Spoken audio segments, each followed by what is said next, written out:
Mapapahamak nga si Joanna dahil sa kanyang ginawa kung saan niyayakapin na nga niya ng tuluyan ang karma sa ginawa niya kay Lola Arya.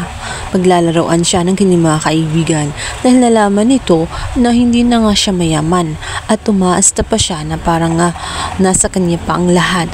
Sinabi ng kanyang mga kaibigan na nararapat lamang ang kanyang sitwasyon ngayon dahil sa kanyang pag-uugali kung kaya't hindi nila ito tinulungan.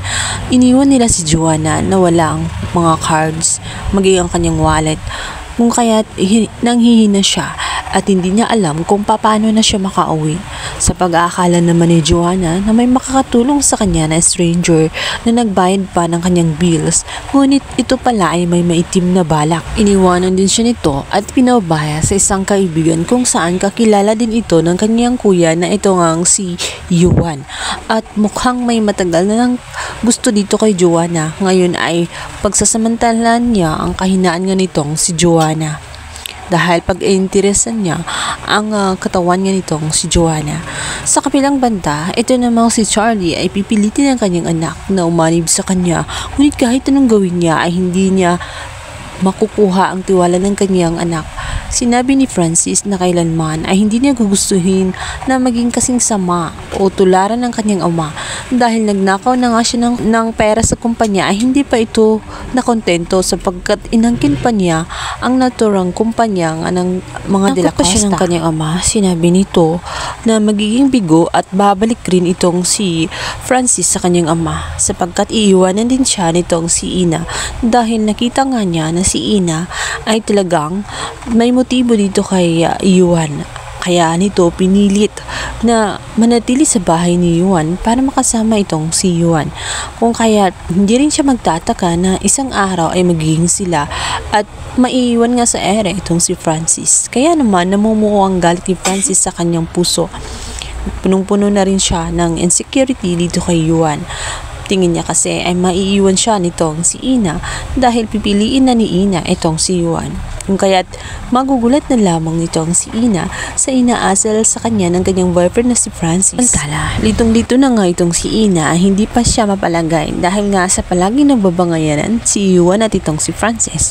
Tila ba pinagtatalunan at pinag-aagawan na nga siya ng dalawang binata.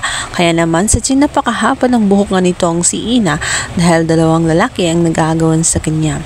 Sa kabilang banda, habang nagsaselebrate naman itong si Charlie at itong si Lani dahil sa kanilang tagumpay na nakuha nga ang naturang kumpanya ng matanda. Ngunit sa pag-akala nila na yun na nga ang kanilang pinaka-shining moment.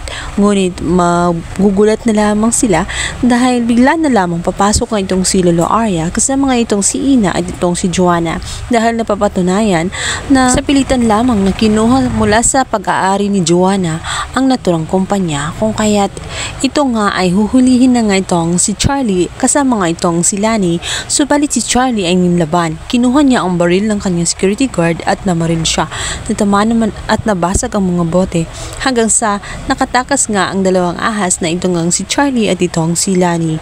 Naisip nito na kung hindi man lang din mapapakinabangan ang naturang kumpanya ay tatapusin at pasasabugin na lamang nila ito. Ngunit nagkakamali sila sapagkat ibang kumpanya ang sumabog at hindi ang De La Costa Company. Kung kaya't wala pa ring ligtas ang dalawa dahil habulin pa rin sila ng batas at sa kulungan pa rin ang bagsak ng dalawang ahas na si Charlie at ito nga si Lani. Samantala, ang mga panaginip na maninuno ay magkakatotoo dahil talagang nasaktan ang kanyang ama at kasalukuyang nanlaban ito mula sa mga nagbabantay sa kanya.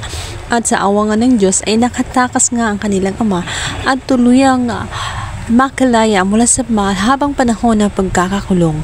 Ito ang malaking tanong ngayon. Ngayong malaya na nga ang ama nga nitong si Ina, ano kaya ang kanyang magiging papel sa kumpanya ni Lola Arya? Siya kaya ang makakatulong para maibangon muli ang lumugbok na De La Costa Company? Abangan!